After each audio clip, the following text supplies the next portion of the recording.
udah Maret ya, waktunya berjalan terus. Kira-kira PDIP langkahnya udah sampai di mana dan orang menunggu semua memandang ke PDIP untuk melihat bagaimana mereka menetapkan calon mereka juga. Gitu. Sejak setahun yang lalu saya sudah menyampaikan beberapa kali ke publik. Secara politisnya saya lihat bahwa PDI Perjuangan itu ibaratnya memegang kotak Pandora. Jadi kalau PDI Perjuangan memutuskan baru akan terjadi itu tadi informasi, terus kemudian bagaimana komposisi capres gitu, itu akan terjadi. Kenapa? Bukan karena saya PDI Perjuangan karena PDI Perjuangan pertama PDI Perjuangan punya ada beberapa alternatif calon kader yang ada ya dari pertama kita lihat bahwa ada nama ya Mas Ganjar sendiri, Mbak Puan, ada Mbak Risma, ada beberapa nama yang beredar di publik. Yang kedua hanya PDI Perjuangan yang punya tiket. Nah sehingga itu memperkuat posisi tawar dari PDI Perjuangan. Nah kan kita lihat perkembangan sampai dengan hari-hari ini itu pun masih ini. Dan tambah lagi faktor Pak Jokowi yang juga adalah kader PDI Perjuangan dan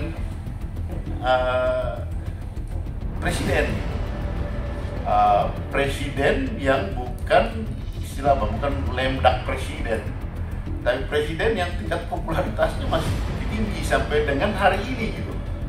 Sehingga kita lihat tadi banyak capres ini kan menghendaki memperoleh efek dari Pak Jokowi gitu, electoral effect dari Pak Jokowi gitu. Ya ekor jas dari Pak Jokowi gitu. Kalau mereka diasosiasikan dengan ya Jokowi men. Nah itu faktor itu kan dan itu semua ada di PDI Perjuangan gitu. Makanya misalnya kenapa media begitu tertarik ketika Pak Jokowi ketemu dengan Ibu Mega? Ya jelas. Kenapa? Ya meskipun teman-teman lain itu sudah memenuhi persyaratan 20% kan mereka belum mengumumkan siapa calonnya gitu kan. Pada akhirnya ketika mencalonkan itu adalah mencalonkan untuk menang kan, semua berpikir mencalonkan untuk menang atau paling tidak ikut menang lah gitu. Kalau di dalam proses ini kan. Nah itu intinya. Dan buat PDI Perjuangan dari posisi itu, dalam situasi seperti itu, kita ingin benar-benar berarti kalau kita lihat bagaimana. Pertama, hak itu pengambilan keputusan ada di Ibu Mega.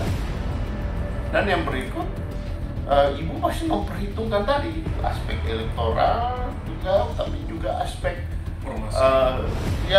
non elektoral gitu kan. Non elektoral di situ adalah kualifikasi dari si calon yang akan diputuskan, juga tadi pertimbangan formasi tadi tentu menjadi hal-hal yang dipertimbangkan. Dan yang berikut waktunya masih cukup kok. PDI Perjuangan tidak punya beban juga harus mengumpulkan ini gitu kan. Waktunya masih cukup. Kenapa harus cepat? Sehingga itu yang saya katakan momentum itu akan menentukan. Karena momentum itu juga akan berpengaruh terhadap ketika keputusan dibuat itu, tentu kita berharap bahwa ini akan terjadi akselerasi. Calon yang diputuskan itu akan memperoleh ya katakanlah dukungan yang lebih banyak itu, mempercepat dukungan itu. Bukan terjadi seperti tadi kan, itu kan dulu kan Pak Ahok kan tinggi gitu, tapi justru terjadi degradasi, bukan terjadi akselerasi atau menjaga posisi dukungan ini.